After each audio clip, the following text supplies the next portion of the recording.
Vlog Janmashtami का है, जैसे कि आप टाइटल से समझ ही गए होंगे। तो welcome back to my channel Swarnima blog. तो ये मैंने थोड़ी सी डेकोरेशन रात को कर दी थी, मगर टाइम बहुत हो गया था तो मैंने लाइटिंग नहीं लगाई थी। तो बस मैं नहा धो के सुबह सारी सफाई करने के बाद, पीहू को स्कूल भेजने के बाद ये यहाँ पे मैं लाइटिंग लगा रही हूँ, ताकि लाइट से एक बहुत अच्छा सा जो भी हम डेकोरेट करते हैं उसमें एक जान आ जाती है। तो बस यहाँ मैं लाइटिंग कर रही हूँ। यहीं पे मैं अपने कृष्ण जी को मतलब बिठाऊंगी। यहीं पे मैं जन्माष्टमी को सेलिब्रेट करूंगी, तो उनके लिए एक तरीके से मैं एक सिंहासन टाइप बना रही हूँ, ताकि मैं यहाँ पे उनकी पूजा कर सकूँ। तो बस यही मैं यहाँ पे डेकोरेशन को कंप्लीट कर रही थी।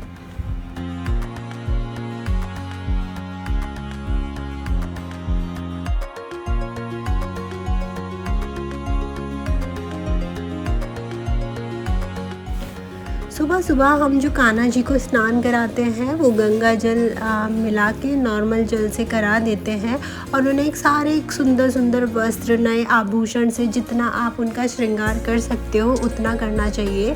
तो मैंने पीले रंग की ड्रेस निकाली है, क्योंकि कान्हा जी को पीला रंग बहुत ज़्यादा पसंद है, और इसी का मैचिंग का मैंने मुकुट निकाला है। ये सब कुछ नए हैं, मैं इंडिया से ही लेके आई थी। तो बस मैंने ये निकाला है, साथ में उनकी बांसुरी, गले का हार, उनके हाथ के छोटे छोटे कंगन, सब कुछ नया निकाला है। और यहाँ मैं कान्हा जी को एक गुलाब का इत्र लगा रही हूँ, ताकि बहुत अच्छी खुशबू आए। और भगवान जी को इत्र वैसे भी लगाना चाहिए, और मंदिर में जितनी खुशबू आती है उतना ही बहुत अच्छा पॉजिटिविटी सा फील होता है। अब यहाँ मैं पूजा की तैयारी कर रही हूँ, क्योंकि अभी मैंने कान्हा जी और सारे भगवान जी को स्नान करा दिया है। तो सुबह सुबह जो मैं पहला भोग लगाऊंगी वो ड्राई फ्रूट्स और फ्रूट्स का लगाऊंगी। तो और ये रात को जाके मैं फूल की मालाएं और फूल ले आई थी, और ये जो वाइट वाला फूल है ना, मोगरे का, इसमें बहुत अच्छी खुशबू आती है, मतलब पूरा कमरा महक जाता है। तो बस अब मैंने तैयारी कर ली है, अब मैं पूजा करूँगी।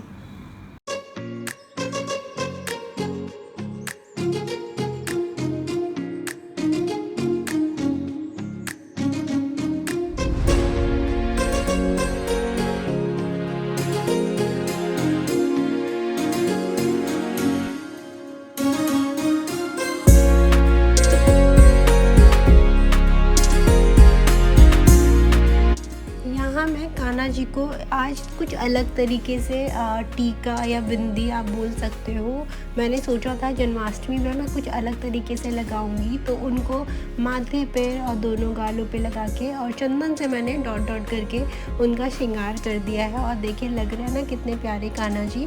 और आज के दिन मैं पूरे दिन मेरी अखंड जोत जलती है सुबह से, और एक दिया जलता है। और अखंड जोत जब तक कान्हा जी का हम रात को 12 बजे जन्म करते हैं ना, तब तक मेरी अखंड जोत जलती रहती है। तो बस यहाँ जो मुझे पूजा पाठ करनी होती है मैंने वो कर ली, और कान्हा जी की आरती कर ली, और कान्हा जी को भोग लगा दिया।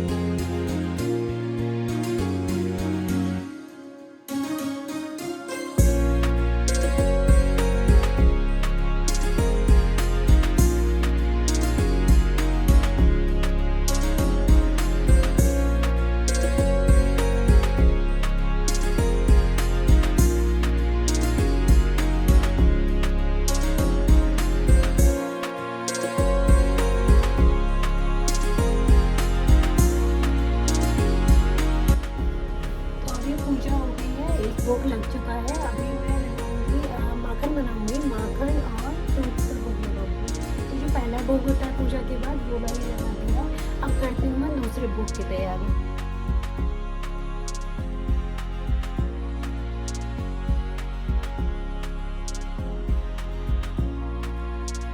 तो कान्हा जी को माखन मिश्री का भोग तो ज़रूरी लगाना चाहिए, क्योंकि माखन कान्हा जी को बहुत ज़्यादा पसंद है। तो यहाँ का जो मैं दूध लेती हूँ ओमान में, उस पे इतनी सारी मलाई नहीं आती है कि मैं अच्छे से मक्खन बना सकूँ। तो यहाँ पे मैं एक नई तरीके से मक्खन बना रही हूँ, मतलब मैंने पहले भी बना चुकी हूँ, लास्ट जन्माष्टमी पे मैंने बनाया था। बहुत जल्दी बन जाता है और बिल्कुल टेस्ट मक्खन जैसा ही आता है।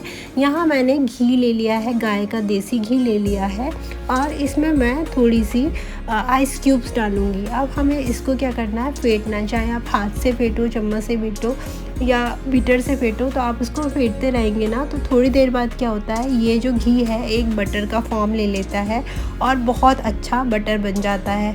और इसमें आप फेंटते हुए इसी में आप मिश्री चाहे तो मिला सकते हैं। और देखिए बिल्कुल लग रहा है ना घी जैसे हमने फ्रेश मलाई से या मलाई से मक्खन निकाला हो, तो बहुत अच्छा मक्खन बन जाता है और सिर्फ 5 मिनट लगते हैं। ऊपर से मैंने केसर डाल दिया है और मिश्री डाल दी है, और ये लगाया मैंने कान्हा जी को माखन मिश्री का भोग।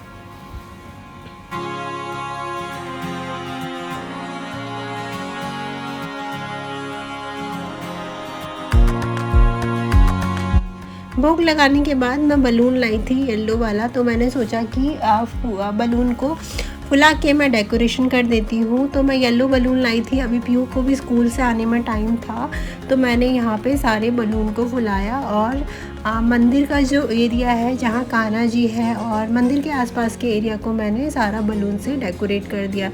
तो यहाँ पे देखिए जितने बलून में पैकेट, मतलब जितना पैकेट में बलून निकले थे उतना मैंने सबको फुला लिया धीरे धीरे करके, और इनको एक दूसरे में मैंने नोट लगा के इनको लगाना स्टार्ट किया। क्योंकि कान्हा जी का बर्थडे है, एक बच्चे का बर्थडे होता है, तो होता है ना, हम भी किसी का अपने घर में बर्थडे होता है तो पूरा बलून से डेकोरेट करते हैं। तो इसीलिए मैंने बलून से डेकोरेशन की, क्योंकि बच्चे के बर्थडे पे बलून लगाओ तो कितना अच्छा लगता है। तो इसी तरीके से मैंने कान्हा जी के बर्थडे पे भी जितने मेरे पास बलून थे उसी से मैंने डेकोरेशन अपनी करी मंदिर के आसपास वाले एरिया में।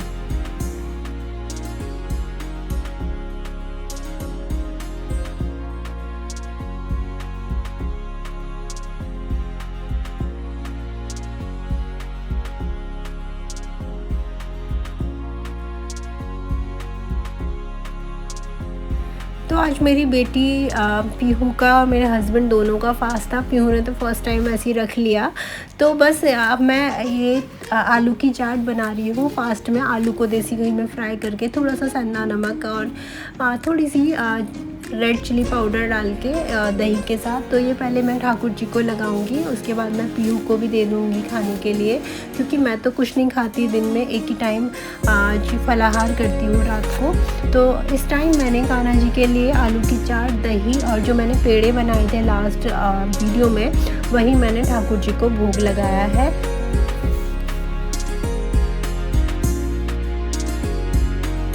सुबह से करते करते 2 बज गए थे। तो मैंने पीहू को और अपने हस्बैंड को देने के बाद, भगवान जी को भोग लगाने के बाद, अब मैं चाय बना रही हूँ अपने लिए, क्योंकि सुबह से मैं भी थोड़ा सा मुझे थकावट सी भी फील हो गई थी और चाय नहीं पी थी ना। जिनको चाय पीने की आदत है उन्हें चाय ना मिले तो वो लोग समझ सकते हैं। तो सारा करने के बाद मैंने भी अपने लिए चाय बनाई और मैंने भी चाय पी।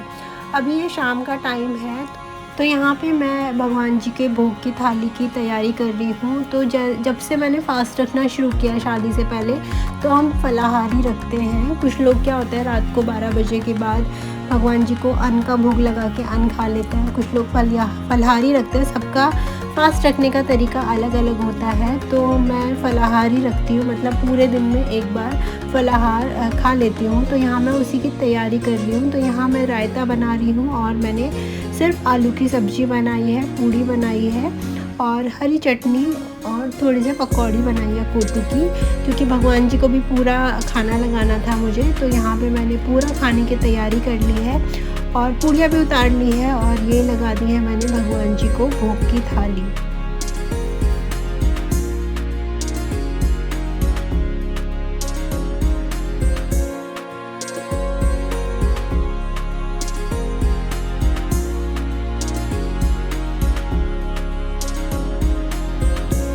7:30 बजे ठाकुर जी को खीरे में आप रख देते हैं। मतलब एक बोलते हैं कि खीरे के अंदर खीरे को खाली करके, मतलब स्पून से उसका गुद्दा निकाल के, पल्प निकाल के उसमें खीरे में ठाकुर जी को बिठा देते हैं, सुला देते हैं। तो बोलते हैं कि वो गर्भ में हो गया, फिर उनका जन्म करते हैं। बट मेरे ठाकुर जी खीरे में नहीं आए, तो इसीलिए मैंने खीरा उन साइड में रख दिया और एक पात्र में खूब सारे फूल लेके कान्हा जी को फूलों से अच्छे से कवर कर दिया। अब ठीक रात के 12 बजे हम इसमें से ठाकुर जी को फूलों से निकालेंगे, ठाकुर जी का जन्म करेंगे रात के 12 बजे। तो बस 7:30 बजे मैं ठाकुर जी को इस तरीके से फूलों में और खीरा पास में रख के उनको पूरा कवर कर देती हूँ और रात को 12 बजे का वेट करती हूँ। यहाँ पे देखिए मेरी अखंड ज्योत अभी भी जल रही है। और अब मैं करूँगी रात के भोग की तैयारी, और जो अभिषेक होता है पंचामृत से वो। तो अभी मैं बना रही हूँ मखाने की खीर। कहते हैं कि ठाकुर जी को मखाने की खीर भी ज़रूर लगाना चाहिए। तो मखाने और ड्राई फ्रूट्स को मैंने मिक्सी में थोड़ा सा दरदरा पीस लिया। इससे ना बिल्कुल रबड़ी जैसा टेस्ट आता है। दूध बॉईल करने के बाद सारा मिक्सचर मैंने इसमें मिला लिया और खूब अच्छे से पकाएंगे। और इसमें मैंने केसर डाल दिया ताकि खीर का कलर और टेस्ट दोनों बढ़िया हो जाए। तो यहाँ मेरी खीर भी बन गई है और मैंने भोग की तैयारी कर ली है। 11:30 बजे थे तो मैंने सब प्लेट में सजा लिया था, ताकि जैसे ही 12 बजे तो सारा सामान मंदिर के पास और अच्छे से मैं भगवान जी का जन्म करा सकूँ। तो ये दिया भी मैंने लगा लिया है, फूल, पंचामृत का सामान, इस तरीके से सब कुछ लगा लिया है।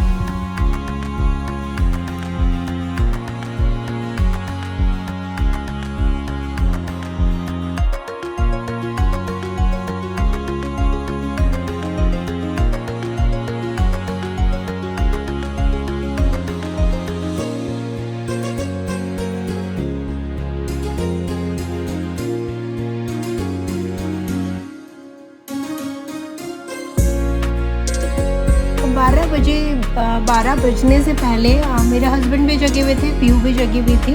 तो हम लोग बैठ गए थे मंदिर में आके और थोड़ा सा हमने भजन कीर्तन किया। और देखिए 12 बजने ही वाले हैं। तो बस करेक्ट 12 बजे हम कान्हा जी को भजन कीर्तन के साथ आराम से उनमें से फूलों से निकालेंगे। और अब इनका करेंगे हम पंचामृत से अभिषेक, जिसमें कि दूध, दही, शहद, शक्कर और घी होता है, देसी घी।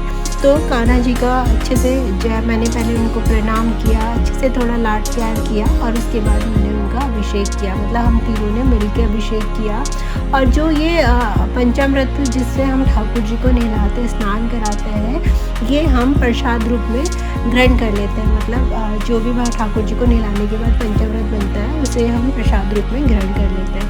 तो बस रात के 12 बजे भी जब हम कान्हा जी का जन्म करते हैं तो नई पोशाक पहनाते हैं, नई ज्वेलरी पहनाते हैं, जो भी आपके पास नया नया सुंदर सा श्रृंगार करते हैं।